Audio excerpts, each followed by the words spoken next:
Hello guys, I am just a random fangirl and welcome back to my channel.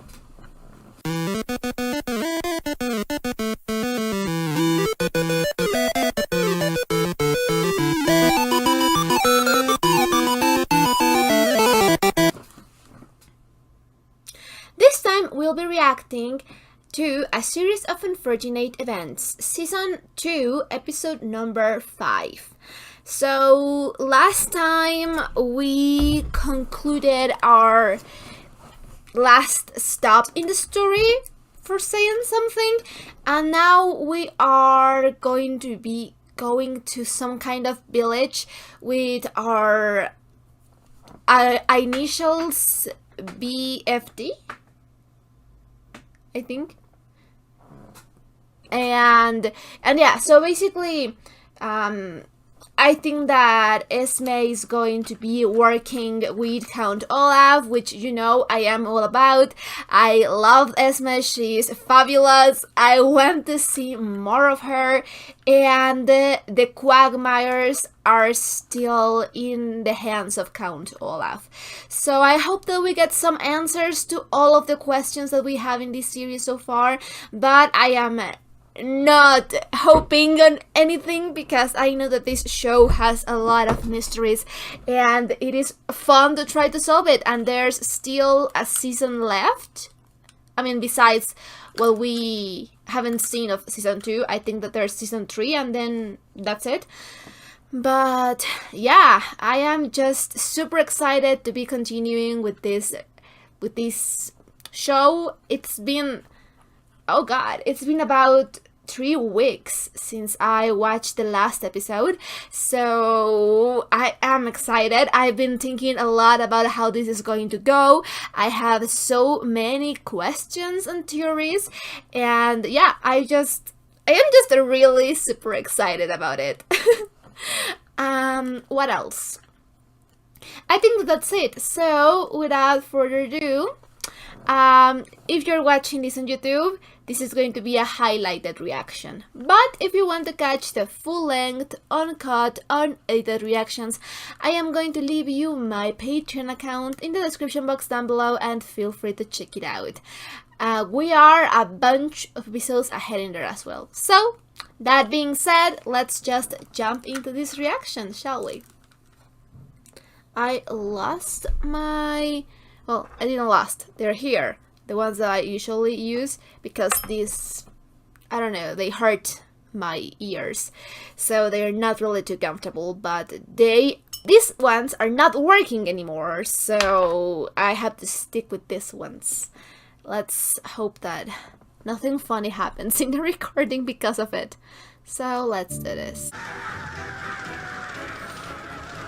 With the story of the boat, I love these visuals. They're great. It will be unpleasant, uncomfortable, and interminably long. I love that. One thing that I love about this show is the visuals. They're great. I swear they're called hinterlands. Nobody likes the backseat driver, Klaus. You should tell me when that turn is coming up. My name is Lemony Snicket. I have the sad undertaking of chronicling the lives of the Baudelaire orphans whose long... Who's wearing your skin? You look nice. Yep, like, I wish I was wearing her skin too. I said don't look. Never mind. Oh no. Is it the paparazzi or the press? Oh, my husband. His lawyers are calling. It's a taxi boss, about a mile back. He's been behind us for an interminably long time. You didn't Okay, say so everyone following us? is going to hear ya. Is it the police? Why would No. the police take a taxi? Well, whoever it is, they seem to be obeying the speed limit. There's only one taxi driver I know who cares about obeying the law. There's a shortcut up here someplace. Let's see Snicket try to follow us now. Yeah, he knows who it is. Shortcut. These visuals are fucking great. Without signaling. Oh god. He knows no bounds. We'll catch up to him soon. I fucking love this. This is so amazing. What a charming fountain. Fountains typically have water. Typically, yes, but this is a dry county. That means there's no water. It actually means there's no alcohol. Ha! Tomato, tomato. Now, you burn here while I go into town hall and finalize your paperwork. Then I'll be leaving you. I have a very long drive back into the city, and my wife and I have tickets to the theater. Sonny, Good for you! don't feed the pigeons. I've read 3 books about crows. They're perfectly harmless. There's a word for a large number of crows. I can't think of it. That only applies to Exaltation. larks. I just hope we're in the right This place. town's called VFD. It has to be connected. We had the wrong VFD at Veblen Hall. We could have the wrong VFD now. I just really hope Duncan and Isadora are here. Me too. They are going to be. Maybe we can ask somebody in town if they've seen them. You mean caw? And the eye again! Oh my For a god! long time. Maybe it's a dry county. Oh, sweet, fresh country. I could be dying because of allergies. Breathe. As me, you sound like that banker. I mean, there has to be a lot of dirt and... Hello? Anybody here? Yeah, but you're not going to find them.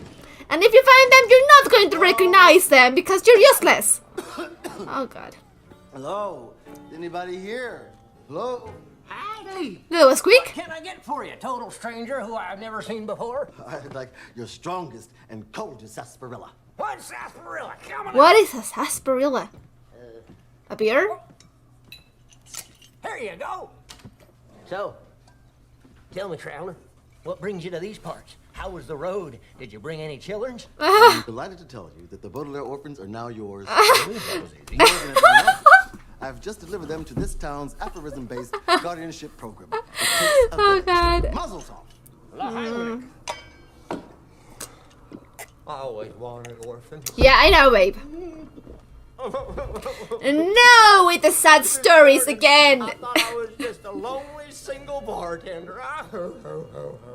And now I have a fortune of childrens, or whatever the word is for a large number of them. In 33 states, no villains will be allowed within the city limits. That's not how it works. Builders, I don't think. Silence! Count Olaf. Silence!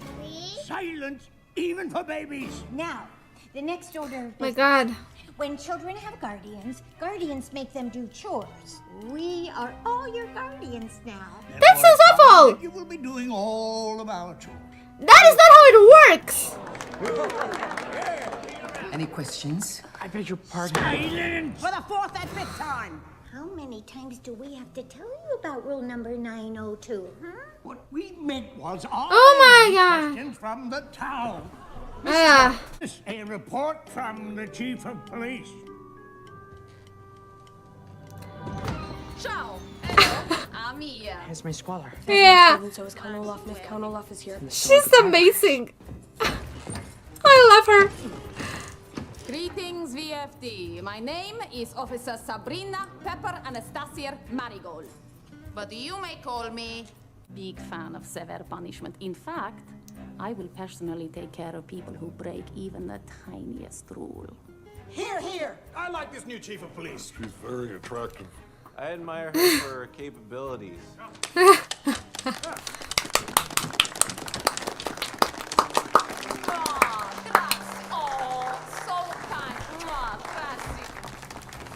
As you can see, Baudelaires, we have eyes everywhere, and we are always. On the scat, scuba. He's supple, but he's great. Oh, there we go. Welcome to the Firehouse Saloon, folks. I have extremely pricey beverages, which you have to pay cash for. I'll take a tall glass of justice on the rocks. They know what's up. Oh god, I love The them so garnish much. of your wicked schemes stop here. Yeah. We're all out, but I can pour you a double shot of You'll Never Take Me Alive. Huh. Ooh, that style. Thank you. Is that a new hat? Makes your head look funny. Perfect, babe. Perfect. Oh god, looking good, honey. You. Crows fly.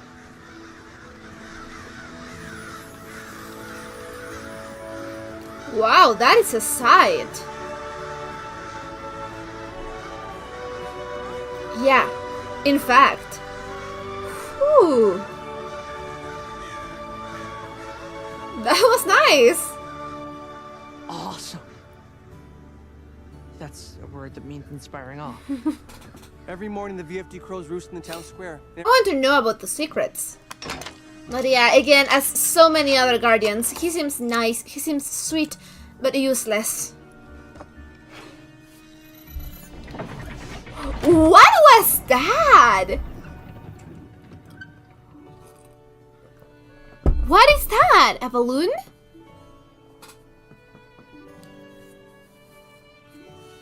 Well, it looks good. What do you think? Isn't she beautiful? What is it? It's our ticket out of this town. But what is it? It's a self-sustaining hot air mobile home. A self-sustaining hot air mobile home. A self-sustaining hot air mobile home.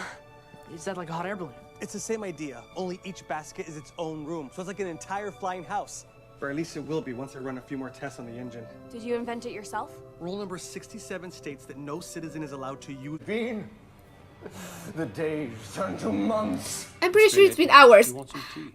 No, thank you. You always make it too bitter. I thought this jail had a deluxe cell. This is the deluxe cell. That's bad news. Want some more bad news? You're gonna crack eventually. We're being offered tea? You've tried that on me for years, and it hardly ever works. You're going to tell us where the quagmires are. Expect the chief of police to be back. Oh no! Oh fuck! He or she is going to put you in the hands of the authorities, and then you will spend a very long time in a jail cell of this quality, or perhaps worse. Do you want to know why? Is this really It was a good plan, but... the true human tradition? Quagmire!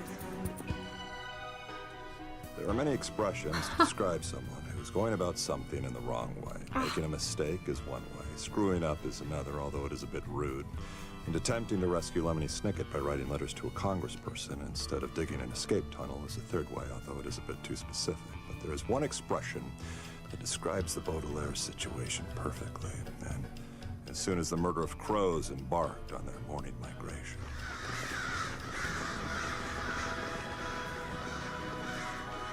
There is nothing there. Baudelaire saw that they were barking up the wrong tree. There's nothing up there. Nothing and nobody. It's just the usual morning migration. What were you expecting? I wasn't expecting anything. Just hoping. Carrier pigeons. So where are they now, and why haven't we seen Count Olaf?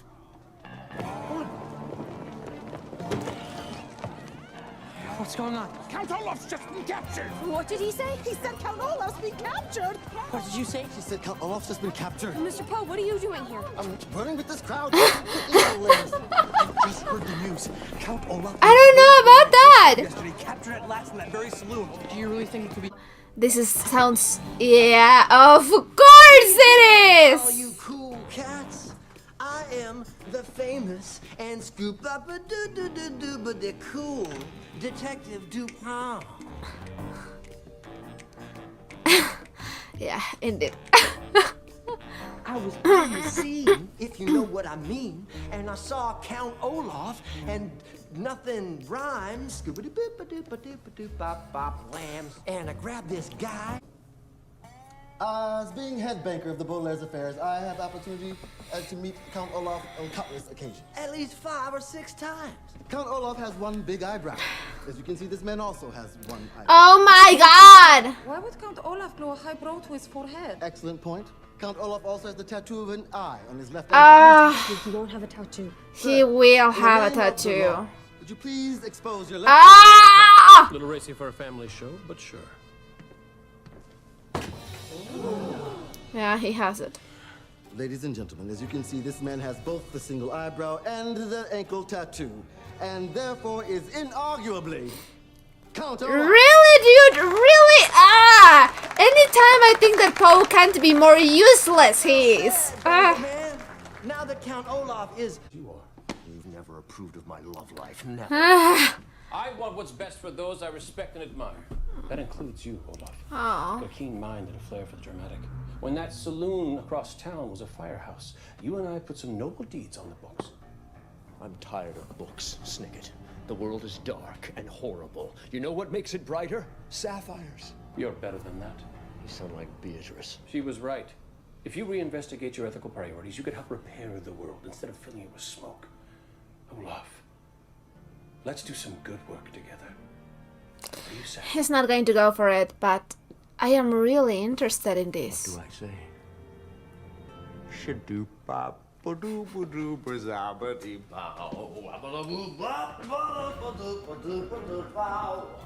Orphans. Nothing but trouble. Am I right? You're not. Tell me, what did these droopy, desperate orphans ever do for you? Before you got mixed up with them, I bet you had some kind of a life, a future. Now look at you. Is that a corset? Yes, literally. A part of a noble and heroic organization, finally putting my innate physical dexterity and extensive training in library science to the glorious purpose for which they were made. Oh, you bookish volunteers start spouting that nonsense when you're afraid. Not afraid. You should be. Oh, you think your boyfriend's gonna... She knows what to do with it. She knows all. She's more legitimate than she looks. You can take my taxi. What about you? Someone needs to protect the children. Take care of the Oh, children. babe. And we'll rendezvous as soon as we can. Promise me you'll rescue the children. I promise. Promise me you'll take care of yourself. Of course. I don't know. Promise me we'll see each other again. I don't know. I have Still some isn't over yet. serious doubts. I don't know, baby. I don't know. In this story, things do not go as planned. I think he's gonna die. I think he's going to die. Actually, Fuck. this story ends tonight. Yeah, what happened? Rose, you could be again. What is going I know what on? happened that night at the opera, and I'm sorry. What opera? Are you now? I am now. Turn yourself in, and I promise we won't throw the book at you, old friend. I can't promise the same. Meaning, Oh no. I What? said I can't promise Oh the same. Please help people. no. It was amazing, but fuck. Ah. Yeah, no, that was amazing. I hate to love it. I really do. But he's such a great character. Ah. Ah. Okay. Okay. There is so much going on in my mind right now, but I think that... Okay, yeah. I think that one of the main questions that I'm thinking of, it's about Count Olaf's past. Of course, we knew that he had some relationship with Baudelaire's parents and probably the Quagmire parents too, I think that they said, and basically all of these BFD organization, right? And by the looks of it, it apparently seems to be the case that he was, I don't know, a much naiver version of himself, because right now he is more of a negative person, like someone who I'm pretty sure that there's a word for it, but I can't find it right now. He's a pessimist, a realist. He's been defeated by the world, to say it like that, and it seems to be the case that he was not always like the Olaf that we know and we love to hate. And that is really, really interesting. I want to know more about that. I have so many unanswered questions, like, how was he when he joined the BFD? I am guessing that he had dreams of his own, that he was idealistic too, but then something happened, and now we have another piece of the puzzle about an opera. So I don't know. Does it has to be something with his acting career? Maybe something happened that he never recovered. I just know that it had to be traumatic and awful and bad and sad and everything to turn him into the man who he is now, who will stop at nothing to get his happy ending and no one else's, and who doesn't care about basically anything or anyone, as long as he, I don't know, gets the Baudelaire fortune. And the thing is that I am not really sure that he's doing it for the money. Of course, like, okay, yeah, the money is probably a big part of why he does the things that he does, but I also think that he's motivated by hatred and probably revenge. So I need to know more about why, more about the past. We had some clues, but oh god, and now Snicket is dead. I just knew it. I just knew it. When he was saying goodbye to Olivia and she was like, take care of yourself and promise me that we'll see each other again, that sounded fishy. That sounded bad. I just fucking knew it. So there's a lot to go on to this episode. But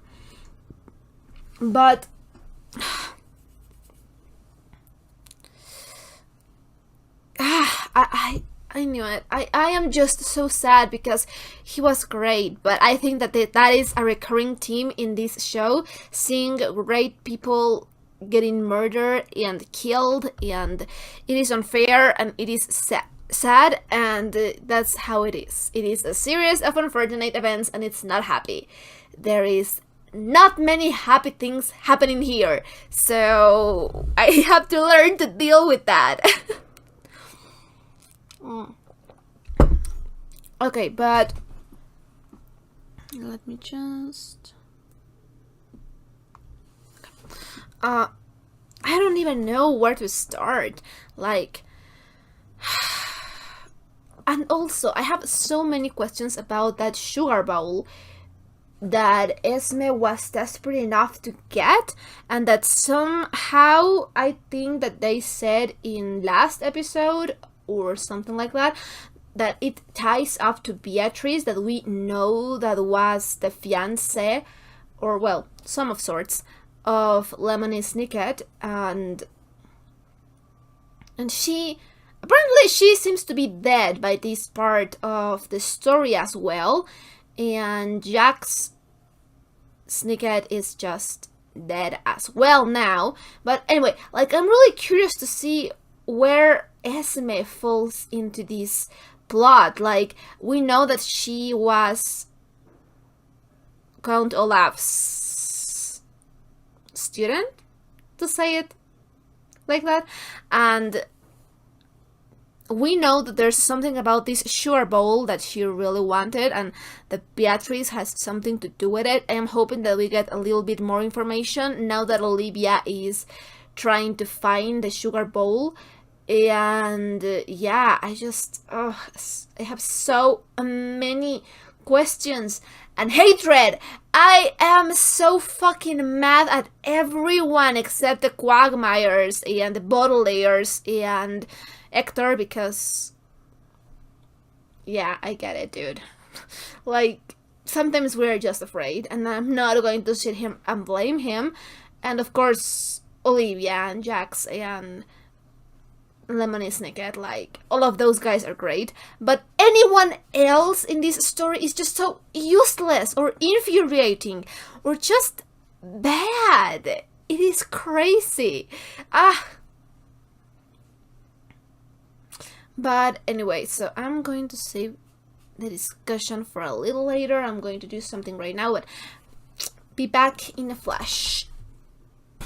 Okay, it's been 2 days since I watched the episode, and here I am just now recording the discussion segment of the reaction, because right now things in my family are crazy, so I haven't got a lot of time. So again, what was the reaction that I did the same? I think it was King Porsche, but so I don't have the things super fresh in my mind anymore. Because of that, I hate it, but it is what it is. And okay, so we are going to try to get this done in 20 minutes, half an hour. Let's see how it goes. So basically in this episode, we are still searching for the Quagmire triplets, and we are in this weird town where everyone sucks. Okay, not everyone, but pretty much everyone sucks, and yeah, this is a really unfortunate story, isn't it? It's really grim and sad, and it really is what it tells you it is. For the first season, for most of the first season, I was actually expecting things to improve, at least on some aspects, but no, they are just consistently bad.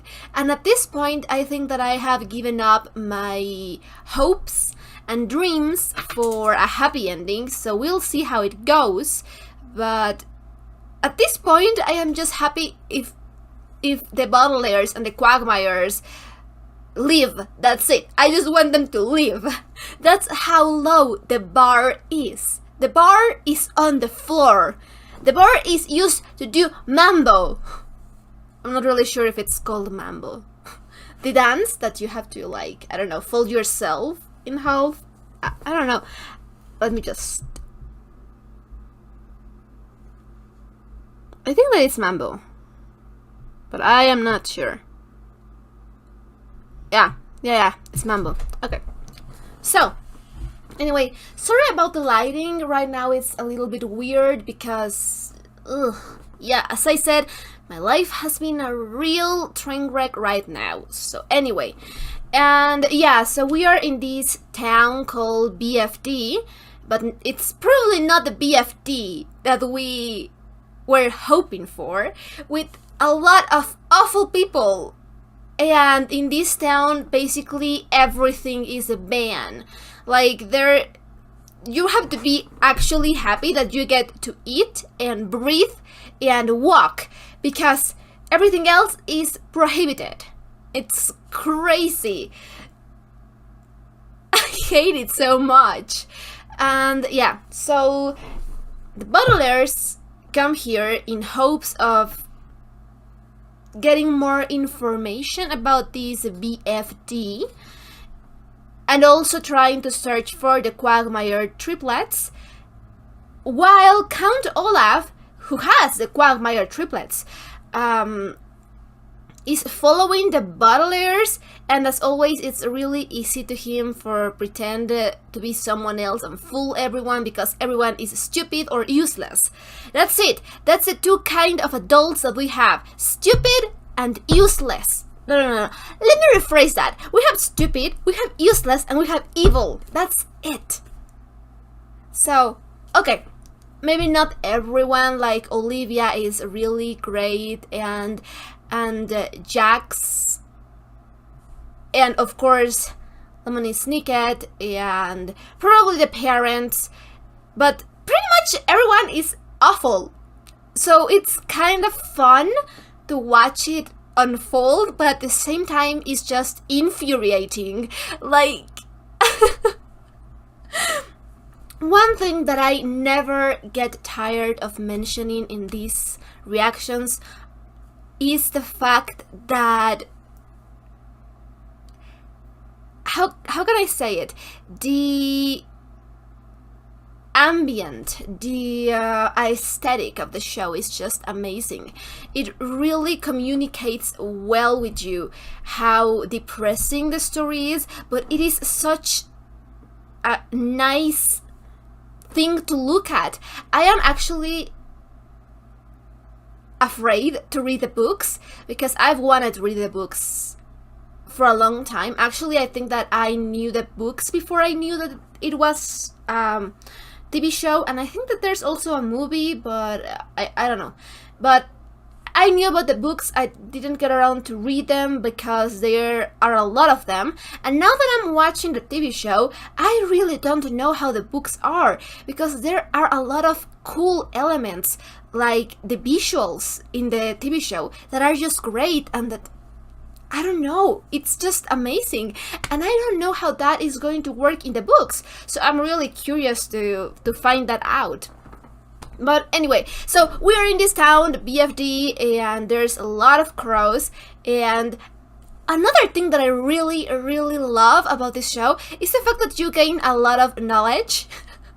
Like, it is really great for learning things or relearning things, because I'm pretty sure that I knew about the crows, about a lot of crows being called a murder, but I totally forgot until I saw last episode, and I was like, no, yeah, it's called a murder.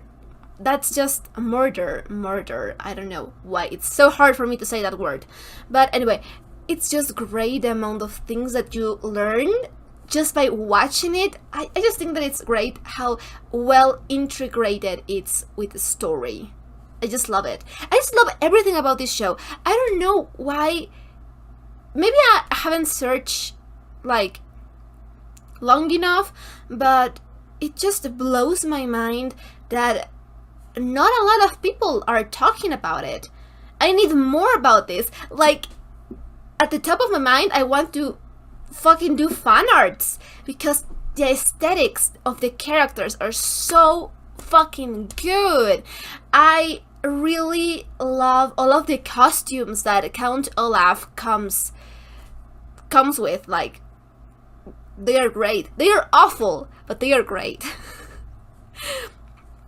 One or two of those costumes actually could have fooled me if I wasn't aware of what was going on, but just some of them, like 2 maybe. But in general speaking, I love the outfits in this show. It's just, yeah. But anyway, so we are searching for the Quagmire triplets, and we don't know where they are. Meanwhile, Olivia and Jax, I don't know how to say that name. Is it Jax or Jacques? Or Jacus?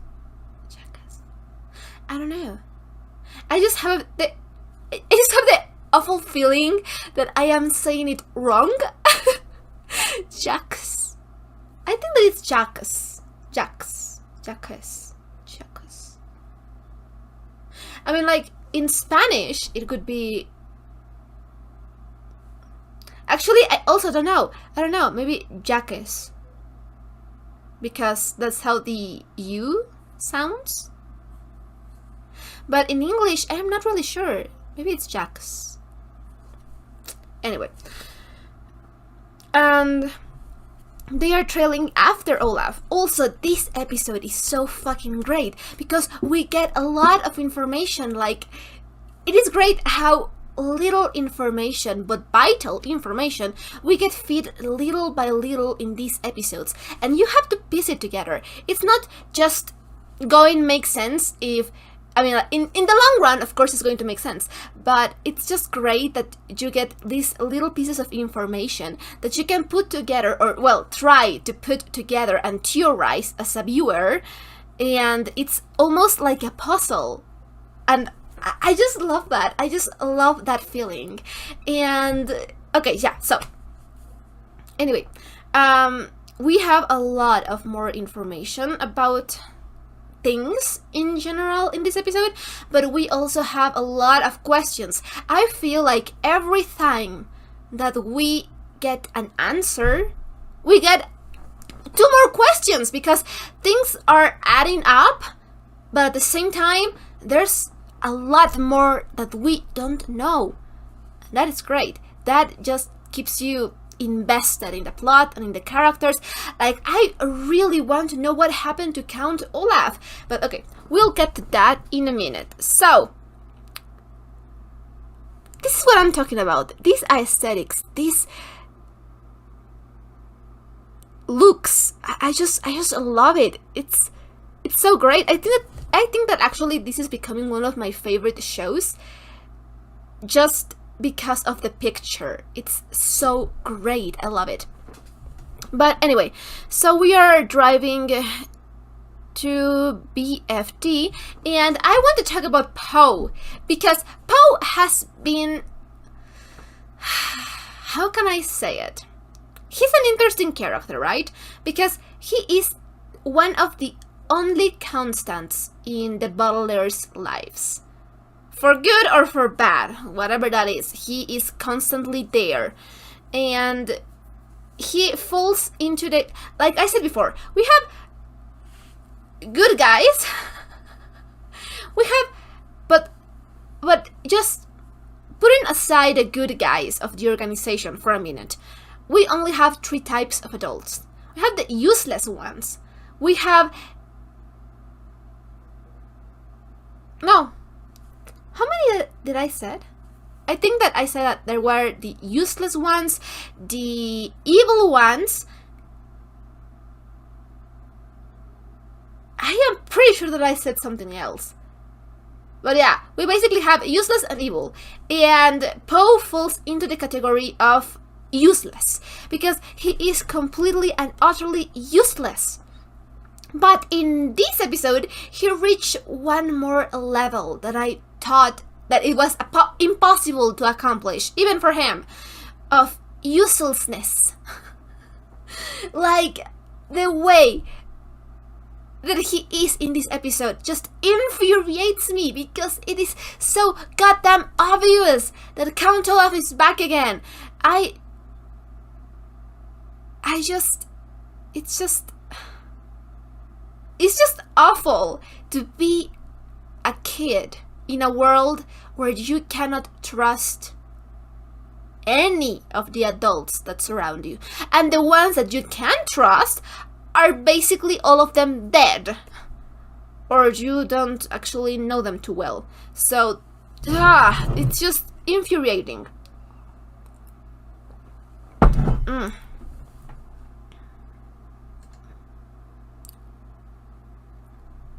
So, like I said, we have...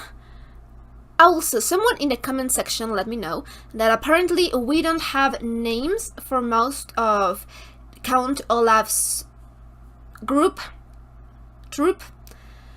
We have, I think that, what it was, man with a hook, no, hookman?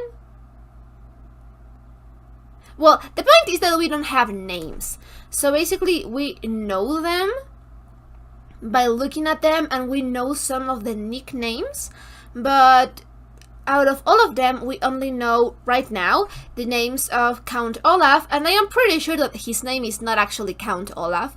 I am pretty sure that has to be a stage name, or maybe he changed his name, but I'm pretty sure that that's not his bird name.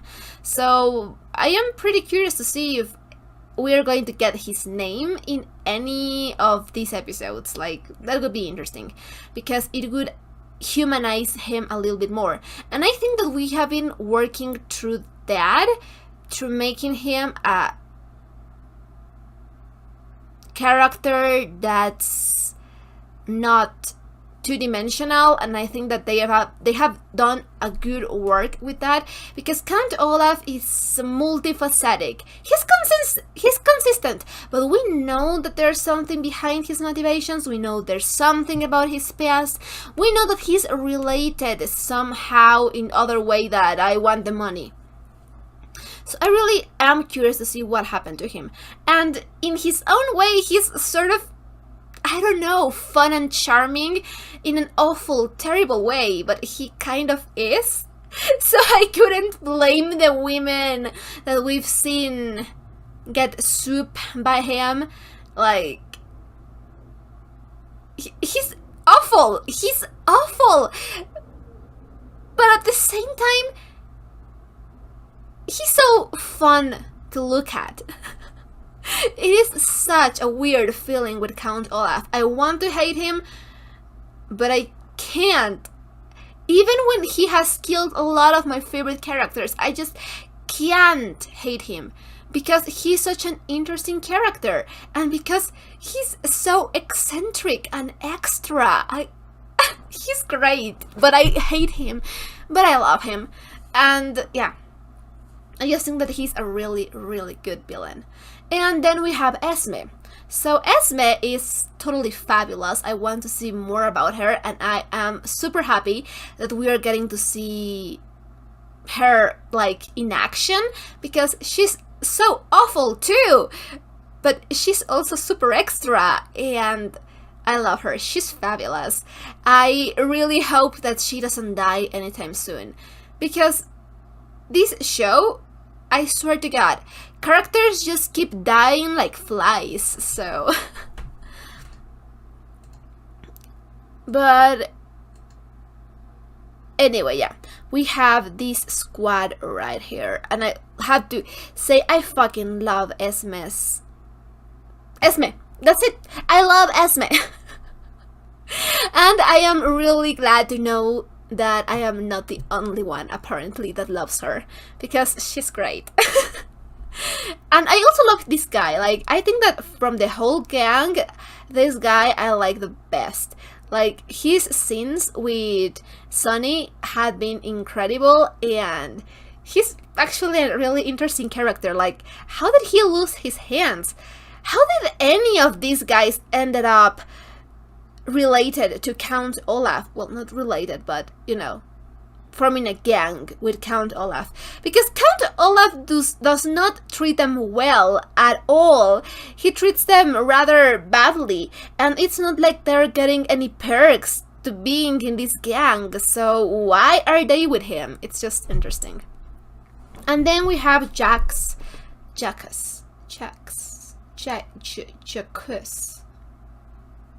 You know what? I am going to keep calling him the wrong thing if I don't look it up, so let me just look it up. I think that is the downfall of actually being speaking in a language that it's not my first language. Sometimes I just, yeah. Okay, so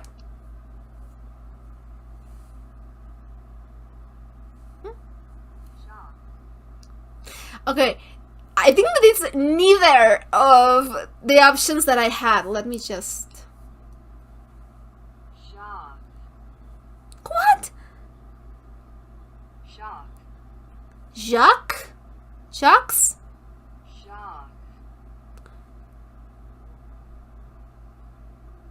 I have no idea how to pronounce this. What?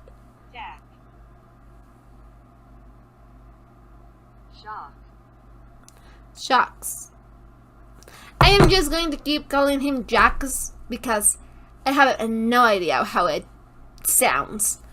Weirdly enough, it shouldn't be a complicated name by any means. But anyway, so we have the organization and we have Olivia and Jacques following Count Olaf, who's following at the same time the battlers. And their goal is basically to ensure that the bottlers are safe and also the quagmires. And we know this is because their parents were involved in this VFD, in this secret organization. We still don't know how, why, and basically any of the details, but it is nice to have someone on their side, because basically no one is. And they are pretty capable. They are one of the only capable adults in this show, which is sad, but I am not surprised by. Okay. Anyway.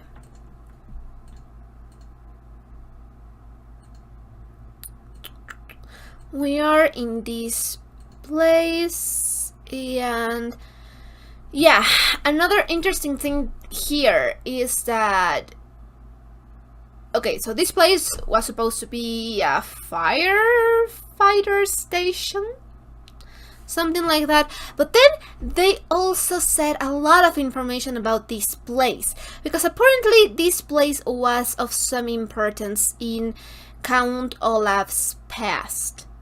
Okay, so I want to... Yeah, I see that they haven't changed the decor a bit. So that means that they have been here. This is some sort of important place. There's just a lot going on. I actually kind of want to rewatch all of the episodes that I've watched so far in my free time and see if I can notice some of the earlier clues, because there is a lot of information about all of the characters in here. Like, there is information about this person that we know that was supposed to marry Lemony Snicket, Beatrice, right? And we know that Beatrice is somehow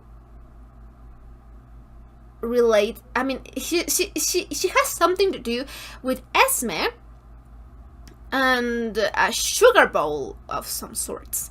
And we know that Esme used to study under Count Olaf. At the same time, we know that Count Olaf had a past with basically all of these people in the secret organization, because we've seen him, I don't know, interact with Jacqueline and with Jax,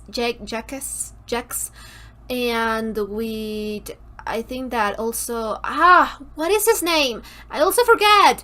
The guy that's always in costumes. Lenny? Well, the guy that's always a waiter. I really like this guy, but I don't remember his name. I really need to upload my relationship character thingy that I'm doing, but I am waiting for my iPad to arrive, because it would be so easier to do it there than in the computer. So anyway, that guy, you guys know who I'm talking about. So all of these characters seem to have some sort of past relationship with Count Olaf, and because of the episodes where we were at the institute, I don't remember the name of the institute, but we were there. And apparently that is the same place where most of these guys studied, which is crazy. We know that that place is the alma mater of Count Olaf and Jax, and I also think that Lemony Snicket went there because we saw a picture of him with Count Olaf in the theater club. So yeah, there's just a lot of questions left and right, a lot of them. And also the I, that apparently is not an I, it's the initials BFD. I actually want to check that because it happened so quickly in the episode. So let's see. B F D. Holy cow, it is.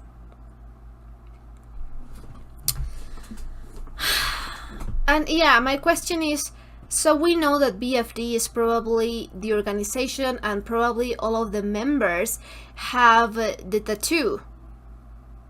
At least I am guessing that, because I really do not remember seeing a tattoo in Jacqueline's heel. So I am just assuming that maybe it's a different thing, maybe it's a more intimate thing that has to do with some of the members of this organization thing. I don't know, it's just really, really interesting. Things are clicking into place here. But as always in this show, before we get any real answers, people die. Fun.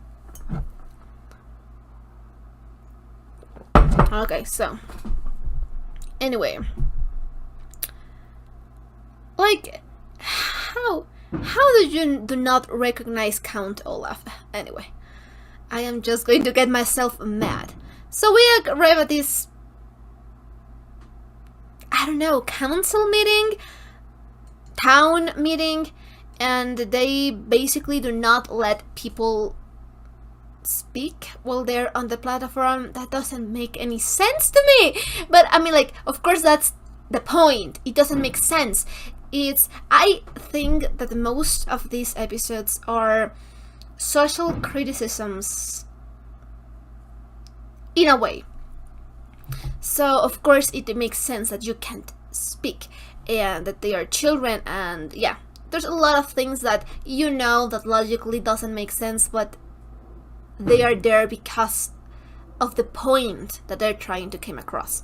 So yeah, I get why it has to be that way, but it doesn't make sense.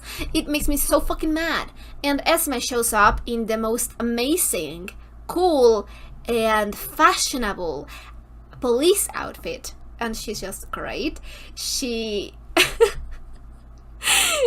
it's just that she has such a flair for the dramatic also, but she is,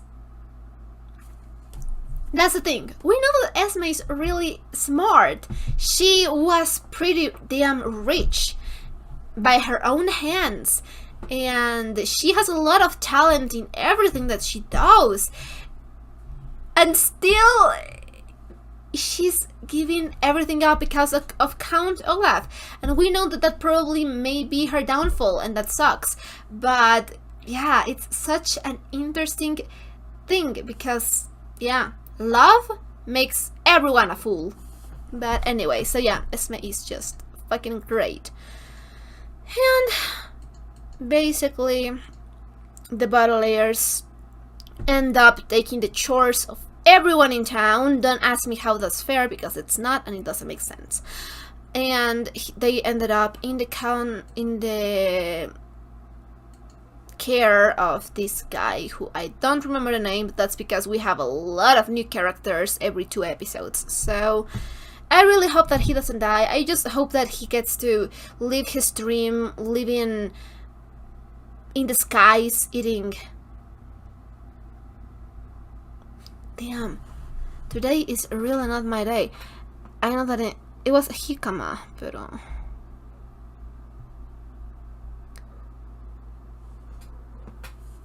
Oh, I think that it's the same. Jicama. Jicama. Yeah, it's the same in English and in Spanish. That's why I couldn't remember. So yeah, I hope that that guy gets to live in the skies for all his rest of his life, reading good literature and eating jicama. I don't know how that is going to make a balanced nutrition, but let the man dream.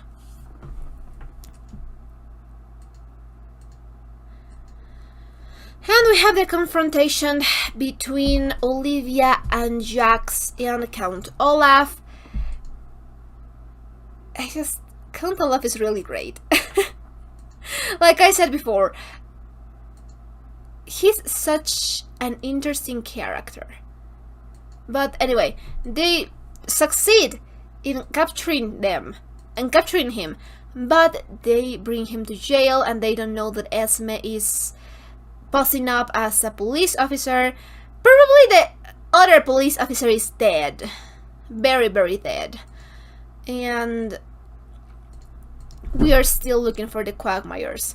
And this is really interesting. I am pretty sure that they are showing us the crows because of a reason. Because, I don't know, maybe it has something to do with where the Quagmires are. Because as we established before, they have to be somewhere in town for the message that they were writing to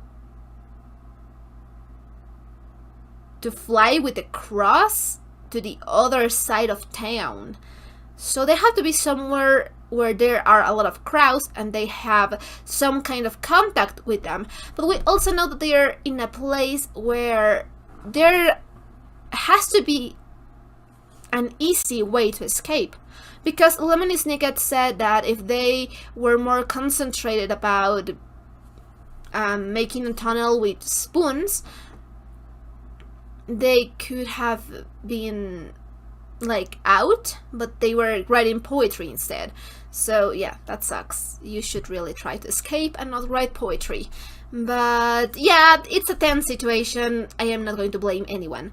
And anyway, so I don't know, maybe there's some place underground, because if they are talking about a tunnel, or they are somewhere in the ground, or they are underground, or they are in the first level of a house, of a building, of somewhere that has contact with the floor, with the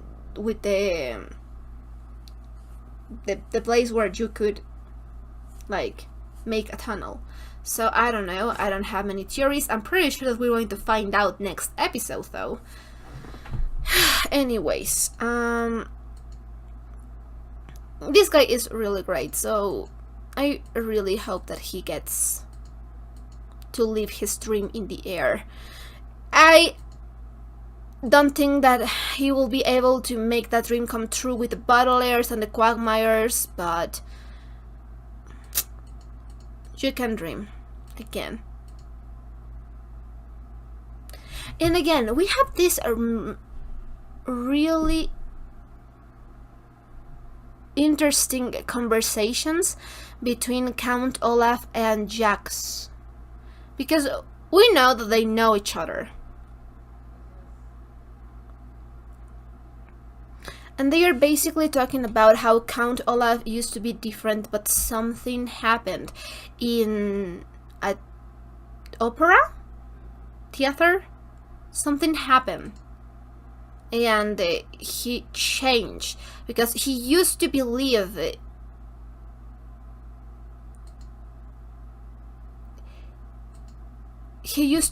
in all of the things that these people in the organization believed. So we know that he couldn't be stupid. Because he comes off as a really, how can I say it, uncultured individual, an ignorant individual in a lot of matters, but surprisingly intelligent at the same time. It's weird.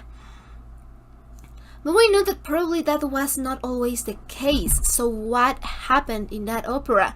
Did he sucked and, I don't know, his dreams come crashing down on him? Or maybe I am thinking that it was like his presentation, like he was performing and something happened, something that he could never forget or forgive, and he just got cold and uncaring. At least that's what I'm getting from these interactions. And anyway, we have Olivia and Jax being all cute and planning things that will never come into fruition. And I hate it because they look really good together. Like, it really pains me just to think that Jax is dead. I am fucking going to cry. I really liked him. He's one of the characters that had been around for the longest, so I just don't want to think that he's dead, but let's be realistic. He's probably dead. I mean, like, we already knew that he was going to die because Lemony Snicket loves doing spoilers, but another really interesting thing that I can't call it foreshadowing because it's just doing spoilers. I've never seen a show before that spoils itself, but in the best way possible. Like, it is made to spoil itself. And it works even when you are prepared for people to die, because they have said it beforehand. You are not prepared when it happens. You're never prepared for it when it happens. I just think that it's magnificent how it spoils itself in a wonderful way. I don't know. Let me just see this part here, because I do not remember what those pieces of paper said. Okay. Couplets. Okay. For sapphires we are held in here. Only you come and our fear.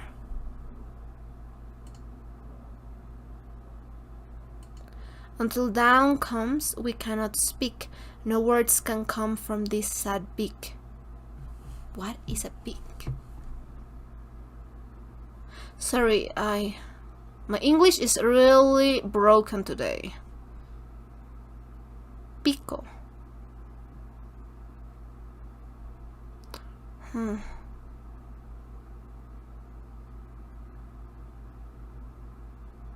Interesting. Until dawn comes, we cannot speak.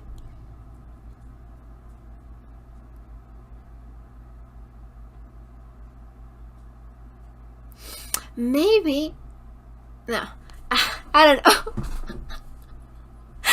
Oh god. I don't know, but why can't they speak until dawn? I am thinking that it has something to do with the crows. Maybe they cannot speak until dawn because the crows make a lot of noise and they can't be heard. I don't know. I'm pretty sure that there has to be another explanation, but right now I'm not seeing it. No words can come from this sad beak.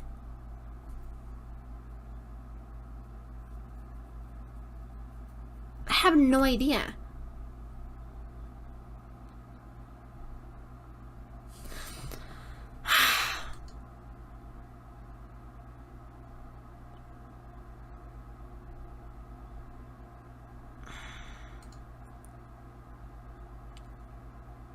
But they are not in the tree.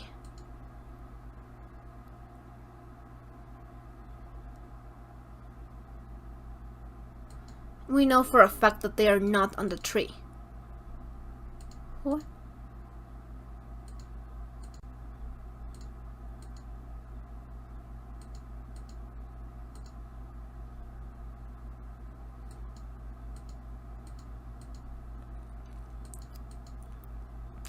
Also, I really love these outfits. Like, all of their outfits have been really interesting so far, but I think that they really make these ones work. I really like them. Like, the way that I don't know, it really makes figure. I just love it. Like, look at it. It's just too great. And Sunny, I swear that I have a hat just like Sunny's. Where is it? But I swear that I had a hat just like Sunny's, because when I was, I don't know, 5 years old, 6 years old, no, maybe a little older, maybe 9-ish or 8-ish. But anyway, I had one of those hats, red hats with a little white, because I loved Jessie of Toy Story. And yeah, I had the whole costume and the doll, but now I can't find the doll or the hat. And I know that I have it because I've seen it. I've cleaned it multiple times because it is not easy to clean. But I cannot find it. I don't know where it is. Like, anyway, if I find it for the next reaction, I'm going to show it and I'm going to wear it proudly. But yeah, they are totally rocking these outfits. Oh, I love it. Anyway, so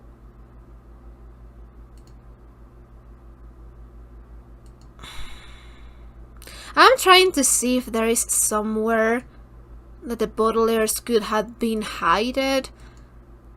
Maybe it's here. Maybe it's upstairs of the pole. I don't know. There has to be a lot of options. But anyway, so they captured the wrong Count Olaf, and even when Poe has seen Count Olaf multiple times, he missed it. Like, how can you not recognize such a recognizable individual when he's right there? It just rubs me the wrong way. Also, I think that it's really interesting that the flags the flags that are there, I don't know, they kind of remind me the Nazi flag. I don't know, maybe I'm seeing things. Probably they remind me of a lot of things, but look at this. Look at this. It just reminds me of it. I don't know.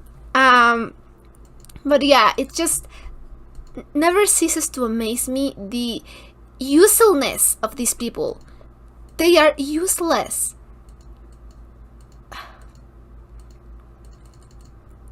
But anyway, I think that the other thing that I wanted to say was this. Here, in this place where they are speaking and he's not so sure that he can make it, and he has the tattoo in the ankle, which is, you know, kind of a bad thing to have, but we know that it's not a Count Olaf. Like, only characteristic, apparently.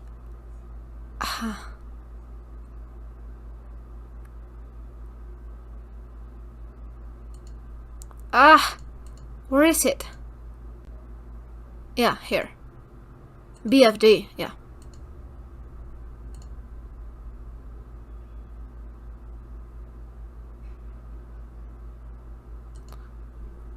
BFD. Yeah, VFD. So what does it mean? So many questions, and now they won't get any answers. Anyway, I just really love Esme. And now Olivia has this thing, because of course, when he gave it to her, I knew that he was about to die. And yeah, he's about to die. But I want to just rewatch a couple of the things that they were talking about, because it is really, really interesting. There's a lot to unpack there. So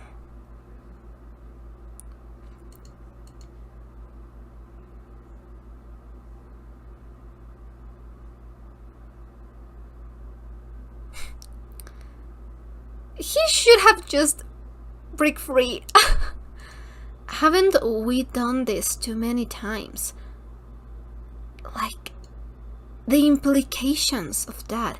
A hero, a villain, a dusty saloon.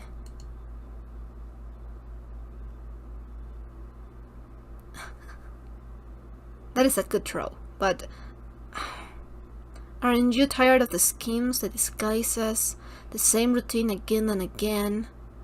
It could end tonight if you come with me quietly. So yeah.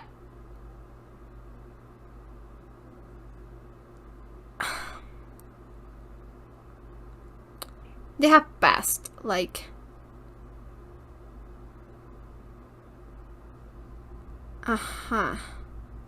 You don't always feel that way. You were one of us. You could be again. I know what happened that night at the opera, and I'm sorry. So he was not there. But maybe the fathers of the butlers were? I don't know. It just feels super personal the way that he's doing it. I don't know. And the way that his facial expression changes for a minute there, he almost looks vulnerable. I don't know how much of this Count Olaf persona it's that, a persona, a shield, a way to distance himself and not be vulnerable, and how much he really is like that. I think that it's a mixture of both, and I think that when you play a persona for such a long time, you can end up being the person that you play you are. So I don't know, it's something about the vulnerability of the moment, of the fact that we are still getting some answers. When I see this, when I see this, and I see the moment that his expression fell only for a second, like, it changes for just a second and it becomes vulnerable almost. I am reminded of the song that we had at the last season. And okay, so coming clean, I have downloaded that song because it was so great and I learned it. So there is a part of that song where he is singing like, I don't know, I think that it's really interesting, that song. Maybe I'll analyze it a little bit more in another occasion when I have the time, because this analysis, I think that we are already, yeah, almost an hour. Oof, okay, so I'll speed up. But okay, so I think that Poe, it's in that song, he's gleefully ignorant or doesn't care enough to care, and he's the only one actually singing the song with a happy tune, while Lemony Snicket, it's basically singing it as we have seen him to be constant in all of the narrations.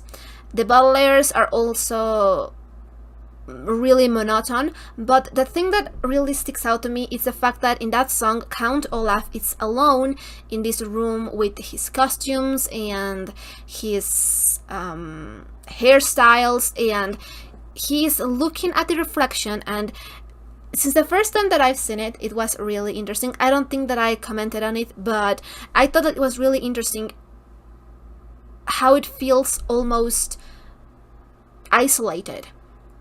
And there's this one part, I think that all of the characters had a part where they sang alone without the other melodies, but there's this one where Count Olaf is singing, I think that it's basically at the end of the song, and he says something along the lines of